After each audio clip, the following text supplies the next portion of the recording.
Hello and welcome to Wheel Good Time, where we have a very special guest today. It is Johnny from Johnny Go Vroom. He didn't know I was going to say this, but he is actually just as awesome of a person in real life as he is on YouTube. So make sure after watching this video that you check out his channel, Johnny Go Vroom. Today, we are going to be comparing the top 3 most popular EUCs in the 18-inch category. We have the Inmotion V14, we have the Begode Extreme, and we have the Leaperkim Veteran Patton. Which one's the best? Let's talk about it. This is Wheel Good Time. Let's get started.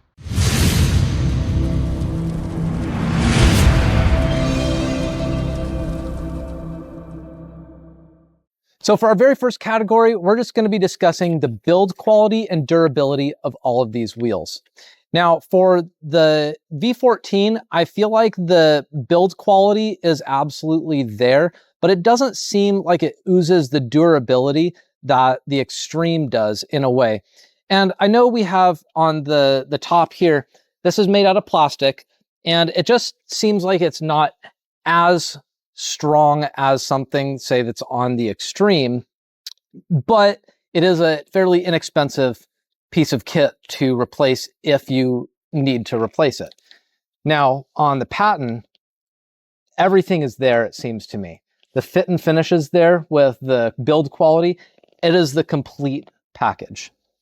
And whereas it seems like Begode has the durability with lower build quality, the Inmotion has higher build quality with lower durability, the Patton seems like it is the complete package. It's all there. Your thoughts? I think that it goes to their ethics. I think, well, their philosophy of their building.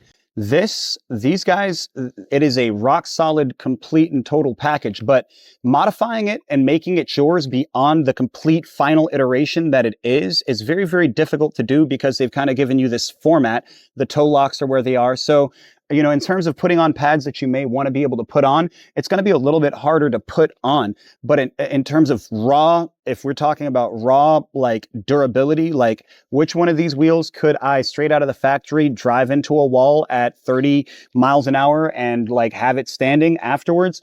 The Patton's the only one that's going to do that. I mean, that's going to break away. And I get the reason why on the Inmotion V14, that these plastics here are going to break away, and they don't sound high quality. They're not meant to. It's kind of like the same notion as like a helmet that gives, right. Like it's meant to suck up the shock from like your, whatever may happen. So I get the notion there.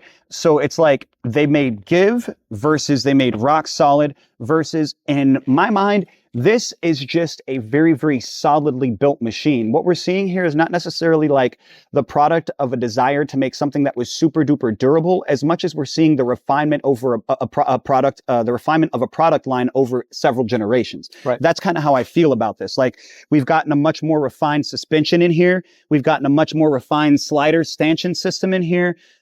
We've gotten a much more rigid frame. There's zero flex in this frame at all. I saw, like, when I first was riding the Master, there's so much flex in the frame that if a Master 1, Master 2, or T4-1 is the only experience that you have with Begode suspension, you got to give them another try, guys. This is not the same thing as the Master 1 or the Master 2.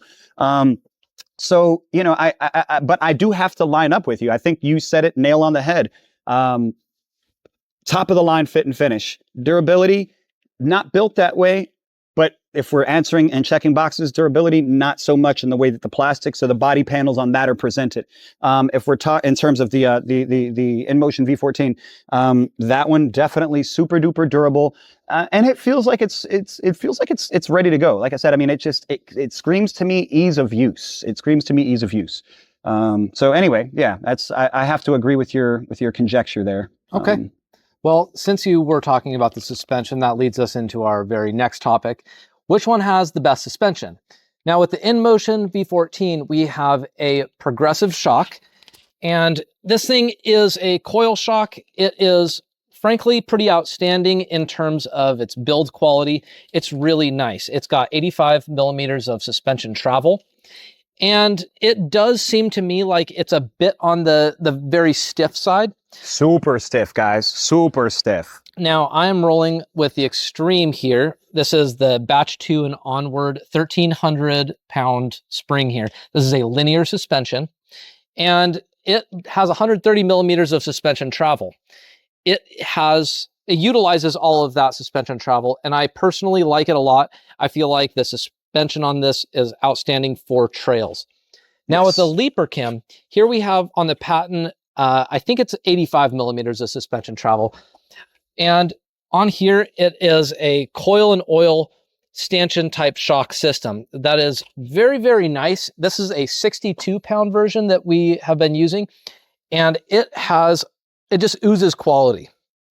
However, at the same time, it is kind of bottom out city because the ride is so plush.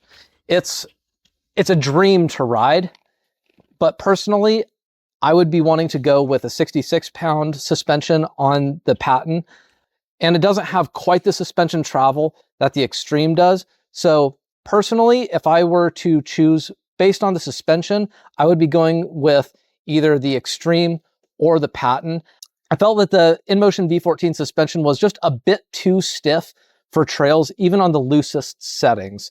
So personally, I wasn't a huge fan of the suspension because it doesn't have quite as much suspension travel, and it wasn't very cushy, but it can withstand certain drops because of that suspension being progressive. So I think that in terms of the suspension, I would put the Extreme as number 1, the Patton as number 2, and then the V14 as number 3. Your thoughts? So that's a loud motorcycle. That's my first thought. So I'm a very purpose built sort of person. Like, I like to think about the use case of each of a thing.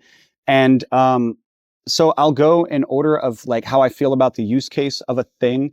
And I do feel like if you're looking for a comfortable ride, if you're looking for something that is going to eat up all of the incidental stuff that you're going to be going over, if you want the cushiest ride possible out of every single wheel here, you're going to get the cushiest ride out of the Leaper Cam. Whatever you want to do with that ride, you can do with that ride. I agree. If you want to be able to eat up incidental stuff on the trail, if, you know, when you're coming across roots, when you're coming across rocks, when you're coming across potholes, I feel like the Extreme shines. Absolutely. It makes it really, really easy to do that and not feel like you're suffering, like you're getting beat to hell. So going over here to the V14, I said this a lot on the trail, but this is we'll talk about it more. But this, when we ride these two wheels, when you ride the Patton and you ride the Adventure and then you ride the V14, what you realize is that in my mind, this is a very intermediate wheel. It's very unforgiving. When you hit a bonk or a bump, if you don't plan on doing something with that bonk or bump, it's going to do something to you. Yes. For me, I like to do things with all of the bonks and all of the bumps. I love to do things with it. But if you don't have a use case in mind for the terrain that you're going over, this wheel will probably give you a little bit more trouble than, say, the Extreme or than, say, the Patton. And you know, I agree. That's the cut and dry of it. I wouldn't say that any of them is best or better because I have the luxury of riding many wheels. So for me, I don't have to pick one. So that's kind of a luxury. It's a, you know, I can't pick one of them in terms of a suspension because they all do something so particularly effing cool. Like, this sends ridiculous. Like, anytime that I hop on that V14 and I want to send something, I want to like do like a crazy jump or something like that, like I can do that off of the most nothing thing because of that progressive spring. I know how to freak it. I'll work it in compressed mode and then I'll do the fast preload and then I'll rock it. But when I was going over the trails with you, I was able to forget about engaging a little bit, and that sounds weird. With the V14? With the Adventure, yeah. with the Extreme, Yeah. with the Extreme, I was able to just lean forward, and I was just able to go, and it was just. I did not have the nice control that I feel like I have on there, on the V14, but having that nice control comes at a cost, comes at a comfort premium, and it comes at a suspension premium. So. That's the nature. It has a bit of a sports car feel rather That's than, it right there. rather than a 4x4 That's it right there. Yeah, absolutely. So have a use case in mind for what you're doing here. You know, you're not going to eat up 2-meter drops on 85 millimeter of suspension without it costing you something. Right. I would agree with you on that. You know. All right, next we are going to be talking about power. The V14 and the Extreme have 134 volt systems, while the Patton has a seemingly measly 126 volts. Seemingly. Seemingly, that's the key word. Now, with the V14, we have a 4,000 watt motor, and that is, on paper, the most powerful out of all three. The Extreme has a 3,500 watt motor, and the Patton has a 3,000 watt motor. So on paper, now that's again the key word, on paper, the Patton does seem to be the most underpowered compared to the three. But somehow, the wizards at LeaperChem have really been able to dial it in and have really made the firmware such that with the Patton, it seems like it has just as much power as the other guys. It does not fall behind. It does not fall behind. behind. I do not feel like I'm on a lesser wheel. Right. I felt nothing but quality and joy. And when you really push it, it responds very willingly and very eagerly. I feel the same way about the Extreme. I feel like in terms of power and willingness to just go, they were there. Now with the V14, it does have a very high top speed capability that has been capped by Inmotion at, is it 43 miles an hour? It's 43 miles an hour. That's the top speed. Okay. But so the quandary that I'm having right now is that I don't know that this wheel has been made with a 20% overhead. So normally, like each of the Inmotion wheels to now has been made with a 20% power overhead. So they leave enough in the tank to give you your tilt back. Okay. Doesn't seem like that's there unless you put it in there. You have to do that. You might have to do that early. You might have to put that power, like you might have to put that tilt back at like 40 or 41 or something like that. Interesting. In order to, because it just squirts you out so quick, bro. It's like, it's rapid fire, the amount. So conversely, my opinion about the power, I feel like there's tons of power here. I feel like it's actually so much power, but that's the scary part in my mind, because the power comes out so quick, but then it stops. So instead of it being like a sine wave, like a nice wave sign, it's a square wave, right? So it's like, I feel like it's all power, and then all of a sudden you're just like, you're left with like, okay, I hope to God that like something happens or something, because like at the top end, it could be, it's just, I don't know what happens because I don't feel comfortable playing with it, because I don't feel like the safeties are there per se. Interesting. You know, I personally felt that the Patton and the Extreme had all the low-end torque you could possibly ask for, and they were just eager to just fly. And the V14 seemed like it was just a touch lacking on the low-end torque, but it was definitely there on the high end.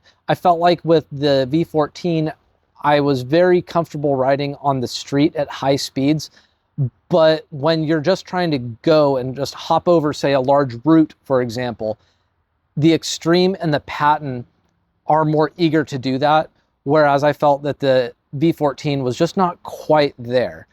Well, there was a couple of dismounts actually, because I couldn't get the Extreme to like budge with the effort that I, you know, with the minimal effort there. Interesting. But here's the thing. So it's not that either one of us are necessarily like flubbing. You're used to delivering a very high center of gravity wheel. This is a very low center of gravity wheel. So the places that we're having to extract power are a little bit different in terms of like where that's going to be. So where I'm used to putting the weight forward at a little bit lower spot, it's a little bit higher spot for you here. And I don't think that it's responding the same for either one of us in terms of that. Because I mean, I did have a rider error trail flub where I just hit a route and I just couldn't make it move. And then, you know, when I was doing the intense mountain climb, one of the things that now I've learned I can do on the V14 in order to test for torque, one of the things I like to do is see if I can cut it out on a climb, see if I can, it's, you know, and what happened with the V14 is I dug down to the pedals every single time. And then you saw I was able to inch up and do my little mountain climb walk thing kind of when I was climbing up with it, you know, climb, lock it out, then climb to another spot, lock it out. amping the hell out of it. It should have like burnt up the controller sort of thing. And I wasn't able to mountain climb as intensely with that. It just wouldn't give me the thing that I needed to like budge to the next spot. So you saw I was like trying to jump and go to the next thing, Right. and it just wouldn't do that for me. And so I think that it's just a matter of the center of gravity that we have here. I can't say, because I don't have the experience with this wheel, so I don't want to be like all final with it. But for certain, I experienced instances during the ride today where I wasn't getting out of the wheel what I thought I should have gotten out of the wheel. You know, because you can clearly get it out of the wheel. So I think it's just a rider a technique thing. You know what I mean? Like you can get the torque that you want. And so, and you can, I'm sure, get over some of the roots that like toss me off, you know? You know, I would agree with you on that, but I think that a large portion of the differences between the power that we feel in all of these wheels has a lot to do with the pads. Now, the only pads that we've got that are stock are on the Patton. And let me be clear, the pads on the Patton are good. They're not great, but they're good. And I like them, and they do their job very well. Out of the box, the Patton has some of the best pads out there. Personally, I'm not a fan of the C3 bio pads that are on the V14. And so while I felt very locked in, I did not feel like I was able to access the power that I wanted to using those pads. And they are set for your legs, for your physiology, for your comfort level. And so you're able to access all the power that you want using the pad setup that you have. Whereas with the Extreme, being that this is my own personal EUC, I have it set the way I want to. The way that I ride is a little bit different than you, and therefore I feel like it is a lot easier to access the power through the Extreme compared to the V14. So in terms of power, I would give the crown to either the Patton or the Extreme and then the V14, which is a little bit ironic because the V14 on paper has the most power compared to the other two. But as we've discussed, to each his own, and it can in a way be kind of a wash. So I will say the only candidate out here that's not getting a fair shot is the Patton. So the Patton, I'm sure if we had, like, I'm gonna be honest with you guys, like I really was in love with my bio pads because I like the theory of them and everything. And I'd had TPU pads before, but I'd never actually experienced that grippy sort of sensation that's on those Grizilla pads. I don't really know what the heck they've done with them, dude, but I'm definitely like, I'm very, very, very impressed with what that is. And I feel like that would be a lot of fun on any wheel. So yes. It's like, you know, that's for another video entirely, but I definitely feel like those pads really, really, really make a huge difference. Let's just say straight off of this, I felt at home immediately hopping onto those pads. I didn't have to move them around. I didn't have to adjust them. I didn't have to do anything extra. With the bio pads, you're having to, you know, it's like you're locked in and then that's it. You're locked in and that's it. And there's nothing else you can do and that's it. And then it's like, so in terms of transitioning between people and stuff like that, it's very, very, very difficult to do that with those bio pads. And right. So anyway, for me, it would go here. I'm definitely the power in the Inmotion V14 for sure.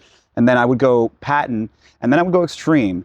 And then I would say though, if I had some different pads over here, I would be hard pressed. Interesting. I would be hard pressed. Yeah. Okay, so let's talk about the lighting on all three of these, the headlight and the tail light. As far as the lighting is concerned on the V14, we have one 18-watt headlamp that has a decent throw, but it is also has a hard line when you turn it on. And with the tail light, it is very, very bright. Very bright. And I do like that about this wheel. Unfortunately, with the V14, with the headlight, it is fully adjustable, which is also a nice thing. But because it is cut off flat, you can't really see it, but it's very bright. But the problem that I see with this particular lighting setup is that when you do push forward, when you're torquing the wheel, the light goes down and then you can't see in front of you. So essentially you have almost no headlight. It's very considerate of the other riders and drivers on the street, but for the person that is actually operating the V14, it is not good, and dare I say, a dangerous thing for the rider. It's dangerous and a pretty big flaw in terms of the V14 is concerned. With with the Extreme, we have 4 5-watt lights in the front, and they are quite bright. And a very nice thing about the Extreme is that when it is not moving, the lights dim down, and it's very considerate to other people on the road, and it's just a very nice quality of life feature. It's seen in almost all Begode EUCs that I'm aware of. It's very nice. Those lights do throw a very far beam, and you are very much at risk of dazzling the other drivers or anyone else on the road. And that may be seen as a big pro or a con. You're gonna be seen when you're riding on the Extreme. And with the taillight, it has this weird multicolored lighting scheme for the taillight that I'm not a big fan of. And it has the silly turn signal that's not a turn signal, that whenever it tilts, it'll start flashing in the direction that you are traveling. Same thing for the Leaper Kim. The Patton does the exact same thing for the tail lighting. Can you tell me more about the headlights for the Patton, since I didn't experience that? So the Patton's got an amazing headlight. The bracket mount for it seems A1. If I go around here, and the bracket mount here feels really, really, really, really rigid. This is a bigger light. The light itself, it's got a nice little cooling thing there. I'm just trying to see as a frame of reference here. No, this is A1. This is one of my favorite lights on an EUC period. Yeah, the Leaper Kim Patton, the light is just super duper bright. You can angle it on the fly, and it gives you plenty of throw. You can cut it where you need to. I mean, it's very, very well done. And I just want to show you guys what he was talking about right there with regard to the turning here, which is, you know, it's a novelty. It's a novelty, but it's an interesting novelty. So if we turn, let me see here if she wants to do it. So if we turn, you see we get this nice little kind of blinking thing to the direction that we turn, right? So, and that's kind of cool, okay? So we get this nice little hard stop light, and then we get this little blinking light, which is really great. What's up, Jack? So there is some sort of intelligent thing here. Whether or not that is, in my mind, whether or not that's like a practical intelligent thing, is, you know, I don't know, but it's an intelligent light thing. And so this has this really cool intelligent light thing also, which, I mean, it's, you know, again, this is a novelty. Whether or not we super duper need this, I don't know. But if we're going, here we go. So we got this cool little like turn signal thing, right? So whichever way that you're trying to turn, it's gonna... It does the same thing. Yeah, you're gonna get this nice little weird blinky thing, right? Okay, so I think that's super duper awesome. It's not super duper bright, but you do get this like little intelligent thing. And then when I come over here, we have, so we have 0. It doesn't have any of the, you know, turning stuff, which I get that, that's okay, but it's just a very, very interesting thing that we've deleted some of the finery to, I don't know. I like, it doesn't seem like you care too much about the taillight being like with the blinky things, but it's just like, it's just a lot of little weird amenities to me. It's like, if I'm paying a premium price for a wheel, I want like all the premium things. You know? I don't think that turn signal is premium at all. I think it's a complete gimmick, because you are telling the other drivers that you are in the process of turning, not that you are about to turn. And the whole purpose of a turn signal is to indicate that you are going to turn, so they have time to slow down or avoid you. So I find that the turn signal thing is completely unnecessary, and I actually like the tail lighting on the V14 more because it's basic. Super bright. The tail lighting is very bright. You're absolutely right. It's the brightest of the three. Yeah, easily super bright. I mean, like as a daytime safety light, like it's super duper clutch. And that's what it's about in the end. The Extreme tail lighting is a disco party. It's a bunch of different colors, and personally, I feel like that's unnecessary. I am all about the usefulness of it, and definitely I find that the V14's tail lighting is superior to the other two. Okay. I like the turn signals. So let's talk about waterproofing. The Inmotion V14 is the only EUC that has been independently certified as waterproof.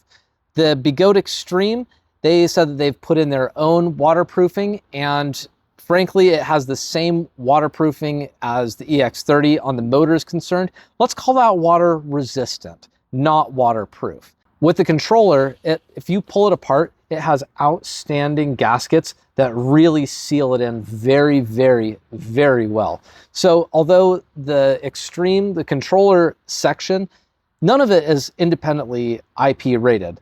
That would be too much money, it'd be expensive. So they just didn't do it, I guess. Yeah, I figure. So I very much feel comfortable riding through puddles and some light rain on the Extreme, but since there isn't any actual IP certification, I still would never ever recommend that someone ride on purpose in a heavy rainstorm. Now with the Patton, they say essentially the same thing, that yeah, it's waterproof, but we're not gonna have it independently IP rated, and so you don't really know. Taking her apart, she's pretty well done. You're not going to get water into the Patton unless you submerge it for an extended period of time. Okay. Like, I mean, that's just from the way that it's built. It's got like a double protective layer for like the main board, and it's like it's really simply done, but it's really, really stellar. Like the battery insertions are going to be right in here for the plugs. And like it's all gasketed out and stuff. Like it's really crazy, bro, the way that they've done this thing. Like it's very well built. The only place that sucks is this little charging port here. That's the only place that I don't really care for what they've done there. But other than that, I mean, yeah, you'd have to submerge it and see bubbles come out before that Patton's going to give you something to worry about. Okay, so out of these three, I would put the V14 as the top tier as far as waterproofing is concerned, based solely on the fact that it has been independently certified. Yeah, I mean, I have been saying this over and over again. Every EUC needs to have an IP certification by an organization other than themselves. It's the honest way to do it, and being that these are outdoor devices, we need to be seeing IP certification. 100%, I agree. Number two, I would say, is somewhere a tie between the Patton and the Extreme as far as waterproofing is concerned, because they do have waterproofing technology. They do have gaskets. They are well built and well protected from the rain, but they are not independently certified, and therefore I'm going to be giving them personally the tie for number two on waterproofing. Yeah, it's all hyperbole. It's just how I feel. Like I feel like that's good. You feel like that's good. That's been tested. Yeah. So. This is a feeling. This is a fact. Yeah, that's all there is to it. I mean, you can't negate it. So absolutely. So it's yeah. The next discussion we're going to have is top speed. The V14 is speed capped at 43 miles an hour. Is that correct? Yes. And the Extreme has no speed cap, but, big but, that is basically going to be limited. We're at a free spin speed of about 53 miles per hour, give or take. And you can reasonably expect to hit about 40 miles per hour. And with the Patton, that you're able to go about 38 to 40 miles an hour. I turn it to that, like that. It's the fastest one by far, for sure. It'll go like 50 miles an hour. The Patton will? Mm-hmm. You know, the Patton has an eagerness to go that I find is less willing on the Extreme and the V14. This is eager to continue going. There's low-end torque and top-end torque with the Patton, that I find that there's a lot of low-end torque with less high-end torque on the Extreme, and I find that there's just more high-end torque with less low-end torque on the V14. Your thoughts? I feel like the low-end torque is heavier here. I feel like this power band is just a little bit further past it, because I feel comfortable accelerating when I started to feel like I was getting near the end of this guy's ropes, in terms of just the motor spin, it felt like it just felt that way. This guy, I felt like I had a little bit more in the, and like, I felt like the way that the power band of the Extreme provides its power leaves enough in the tank at the back end of the acceleration. So the back end being the fastest part. So what I found was that I could rocket ship faster on the Inmotion for sure, but I had to stop my zeal, because it would push me into I feel like it would push me into a place where there was no power left for it. This, I felt like it wasn't doing it as fast, but I had more power to play with at that top end. Even though maybe it wasn't going to go that fast, maybe we weren't going to go 45 or anything like that, but I felt like there was just more there at that second gear. So if this is a first and second gear wheel, I would say that this is like a second, third gear wheel. And then I would say that this wheel, like in a mild-mannered way, like addresses all of the gears in a pretty mild-mannered way. In terms of just raw speed, that's a first, second gear, that's a second, third gear, and this is all 4 gears. Okay. That's how I experience it. Okay. All right, now let's talk about just the extra features that each of these EUCs provides. With the V14, you have quick disconnect batteries, which they are able to come out very nicely. I really like that fact. And it makes it so you can transport the EUC on a plane as long as you transport the batteries separately. You can ship that separately for a lot cheaper than you would for shipping the entire wheel. Now with the Extreme, one nice extra feature that it has is the Bluetooth speaker. The Bluetooth speaker, unfortunately, is not that great. I do tend to use it as much as I possibly can, but when you're going even 20 or 30 miles an hour, you cannot hear it over the wind noise. So it's really almost a gimmick. Now for the Patton, the one nice thing that it has that the other 2 wheels do not is having a lot of on-screen controls. The V14 doesn't have the same on-screen controls that the V13 has. No, they ditched that screen. Yeah, but with the Patton, you're able to adjust pretty much anything you want on the fly. Every single parameter. Yes, without the need for the app. A phone, no independent phone. And it is great to use a phone. I love personally using the EUC World app or whatever app you want to choose, Darkness Bot, etc., the LeaperCam app if you need to. But you don't need to do that, and that's a huge point in the favor of the Patton. And I'll point out a couple of interesting features, I think, as well, that each of these things has. And the big standout for me on the Patton is the toe clips. It's a very interesting way to get you just completely locked in. It's an interesting stock feature. And, you know, whether you like it or dislike it, I think that it is a very interesting and welcome addition to the EUC, you know, ecosystem. I think they did something cool there. And then I'm going to go over to my adventure there. And guys, the kickstand, I know that sounds stupid, but the kickstand is just crazy. It's not like an extra feature, but it seems like just something done right. It seems like something super stupid, but you would be surprised at how nice it is to have that.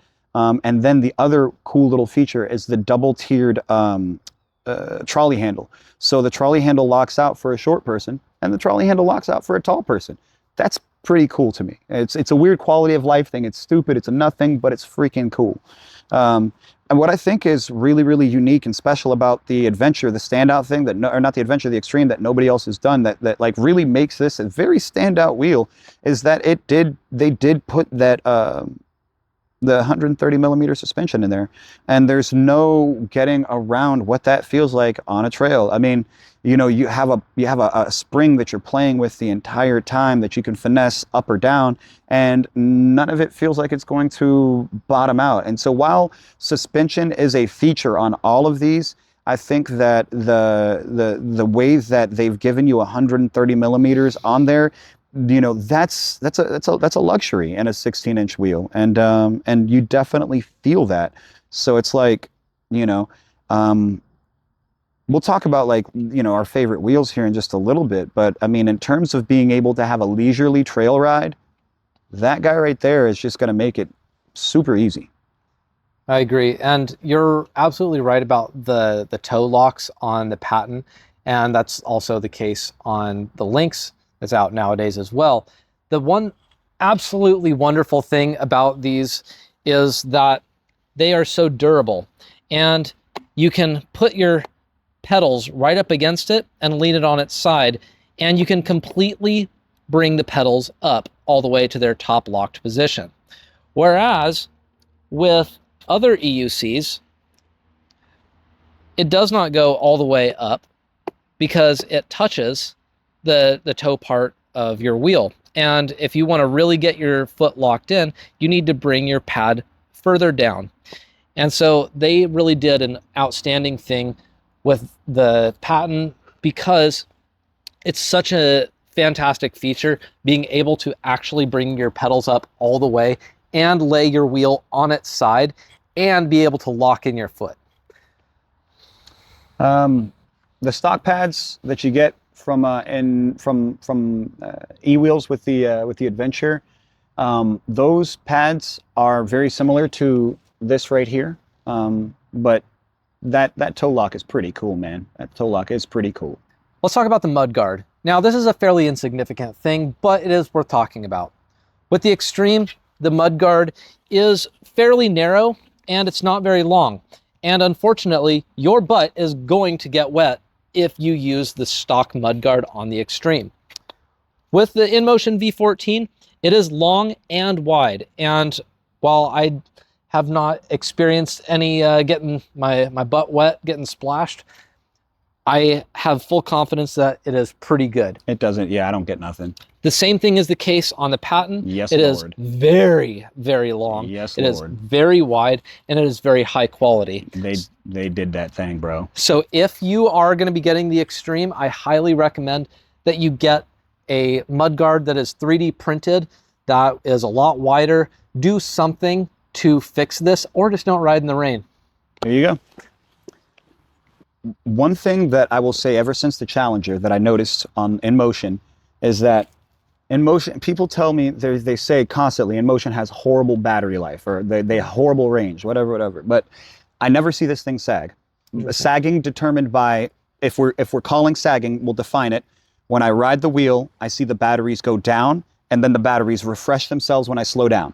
And right? These are both 50Es, correct? Yes. So we are 50Es across the board here. Okay, and so like, whenever I'm riding the Patton, if I dump on 100% battery, this will show me, this will report like 80%, or like, you know, it will bring down the bars on the screen 100%. So like if I got 50% battery and I try to hard accelerate, it'll tick down 1, 2, 3, and I'll get to 1 battery, right? So that's the sort of seesaw like sag that I get here. I didn't get a chance to see any sag here. Oh, it happens. So you were talking about it, but like I you know, and I'm sure that I could get it there, but in our current situation, what we were doing today, I didn't have enough like time to like high speed ride it for a long time to like get that out of it. But I saw really good behavior here. So this had the worst sag. This had the second worst sag, or no, yes, worst sag, second worst sag. This has 0 sag. But conversely now, the battery here reports immediately that it's low. Like you ride it for a little bit, you're going down, but you don't ever see 76% battery that pops back up. You never see that. So it's a very interesting firmware wizardry. It's really, really odd. I like that, but I don't like how quick the battery goes away when I'm eating. Gotcha. Get 50S batteries. That's the moral of the story. Yes, ladies and gentlemen. I think that if you get a 4,000 watt motor and you have over 134 volts or 126 volts to play with, especially, so here, I don't even know that it's as necessary. I would like to see what the sag looks like with the 50Ss. I would really like to see that. But at 3,000 watts, I don't know. But at 4,000 and at 3,500 watts, man, like to have less than 2,700 watt hours in batteries, and to have those batteries not be super duper high output. I asked Bob, since you Bob talked about, Ian. yeah, I asked Bob actually what he thought about the 50S thing and whether or not we'd really be able to feel the difference. And he's like, well, you know, they're not pairing the right components together in order to get everything out of those 50Ss. Okay. So I don't know if we would feel a difference or if it would look different, but I really, at this point, I feel like I need to see what the 50Ss do side by side in terms of that, because I'm not saying in a lab they're 100% better. What they translate into in terms of a palpable sensation in the current iterations of these voltages, from what I understood from Bob, once we get to that 151, that 164 place, you're gonna start feeling the boost from that 50S. I think that we're gonna start to see a lot of benefit from that 50S place. But I'm not a scientist. If the 50S would stop this sag at all, it is a disservice. There is no sag here. If the 50S would stop the sag here, I think that we're rounding it up to almost, I mean, like, I think we'll say it at the end, but I mean, like, outside of the 50S batteries, this Patton's a beast. Absolutely. Now let's talk about value. The price tag on eWheels.com for the Veteran Patton is $3,100. For the Begode Extreme, we've got $2,800, and with the Inmotion V14, $3,000. So the price tag is very, very similar across the board. The cheapest one, of course, is the Begode Extreme. Where do you find is the most value among all three of these? I think that eWheels did it perfect. I think that that's exactly what you're supposed to do. In order for this to be exciting, you've got to put another couple $100 into it. That makes it a little bit more money. In order for this to be exciting, you need pads. So you may have to put a little bit of money into it, but not as much money as this. So this is pretty much ready to go. This literally actually is ready to go straight out of the box. Completely agreed. Yep. Yeah. So, you know, the Inmotion Adventure, depending on where you're getting it from, if you're getting the whole pad kit, then you're ready to go out of the box, which makes it a good value proposition at $3,000.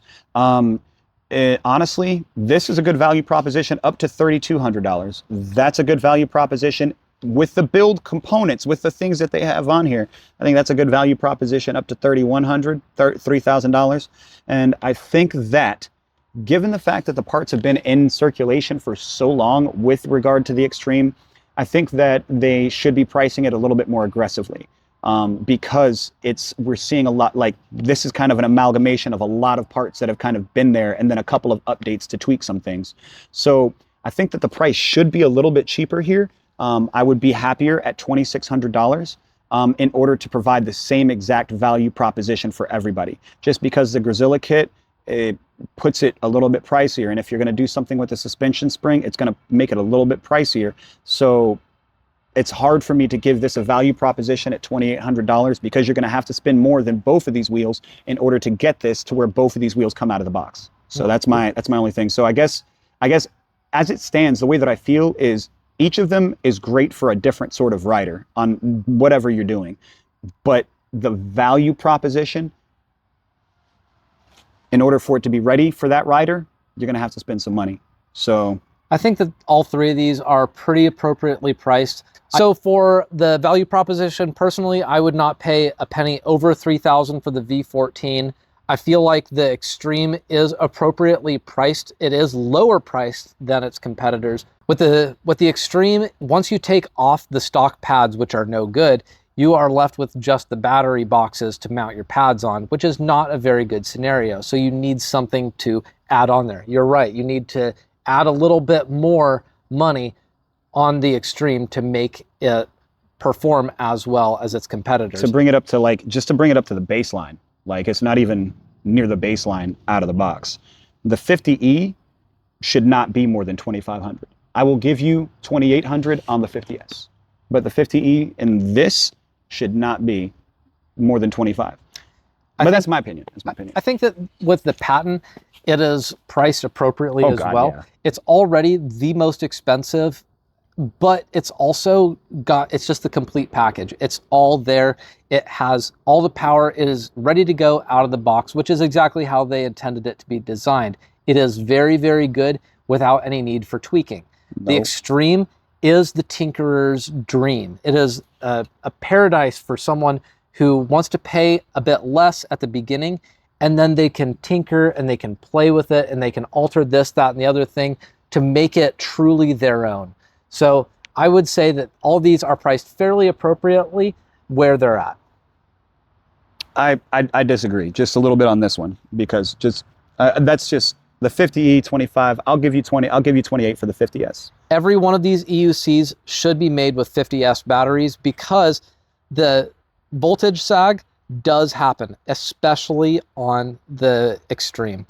The voltage sag is very, very apparent, especially when you're going 30 plus miles an hour.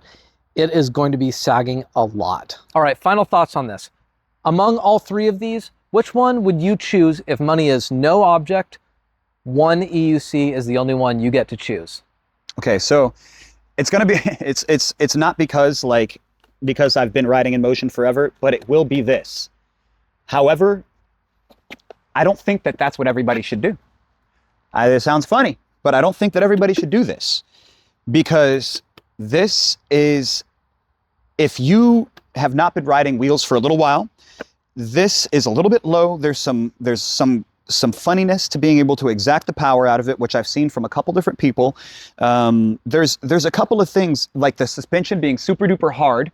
It's super duper hard. It's, you know, they get it done in a very small space, but a lot of these things make it more of a very intermediate experience. And if you're not ready for being locked in and engaged and kind of the closest thing to a non-suspension wheel that you can get out of a suspension package, like, to be honest, it's got that very sports car rigid feel, then this is not going to be that for you.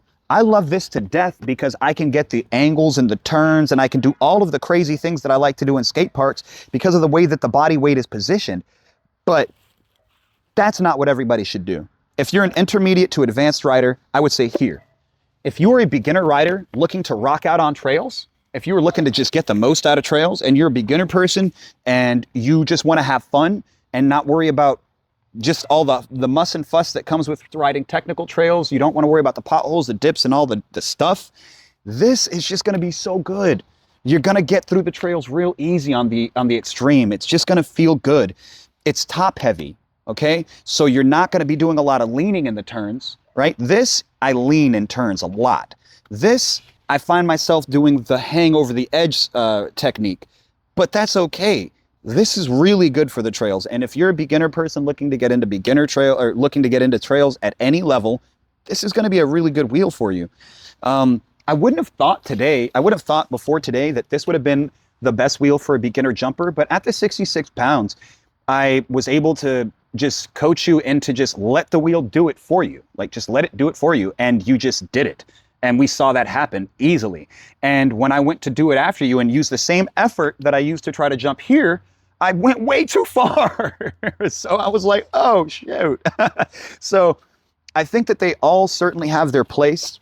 For the average human being that has $3,000 to spend and you want a piece of equipment that makes it feel like you spent $3,000 or more, this is going to make you feel like you spent $3,000 or more. I can't lie to you this way, guys. Like, it will.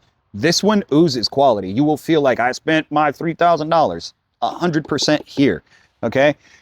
If you are an extreme dirt bike trail riding maniac and you know exactly what you're doing on your trails, then this is where you're going to want to go. If you want to have some fun on trails and just kick back and vibe, and, you know, if you're one to, I don't encourage drinking or doing things on the trails, but this, it's gonna baby you. It's gonna help you get through it. So, I mean, that's my thoughts. What about you, bro? As far as if I could only choose one, I would be very hard pressed between the Extreme and the Patton. Personally, after riding the V14, I wasn't really truly in love with it. I think it's good. And I think that if I had not been riding the other two, I would probably find the V14. I'd say, this is the best thing in the world. I love it. It's amazing. 11 out of 10, rah, Inmotion. But since I have experience on the Extreme, and since I've been able to use your Patton, I've truly fallen in love with the Patton, and I've already been in love with the Extreme. So it's very hard for me. I would say potentially a tie between the Extreme and the Patton. But if you're just going to be riding trails, 100% I would go with the Extreme. And I would say that as far as doing everything, it would be the Patton. As far as just going on the street, I would say because the suspension is so stiff on the V14, that's what I would probably choose.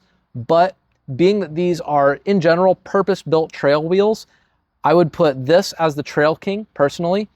This is the Trail Queen, or what have you, the number 2. And then I'd say as far as trails are concerned, I would put the V14 as number 3. So this still would be my number 1. The start stop on it's just too crazy. I mean, like, okay, agree to disagree. Yeah. Well, I tried to many times utilize the brakes to get a power slide out of this.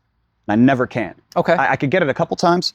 I can power slide this every single time. So in terms of hitting a turn on a trail, the wheel that I can power slide is just the one that's going to work. But I don't think that it's not because of the power, bro. I think it's because of the weight. It's just got a higher up weight, which is what I had. That's why I have a hard time with the. So guys, this is why I have a hard time. It's not that I don't like the way that these guys work for riding.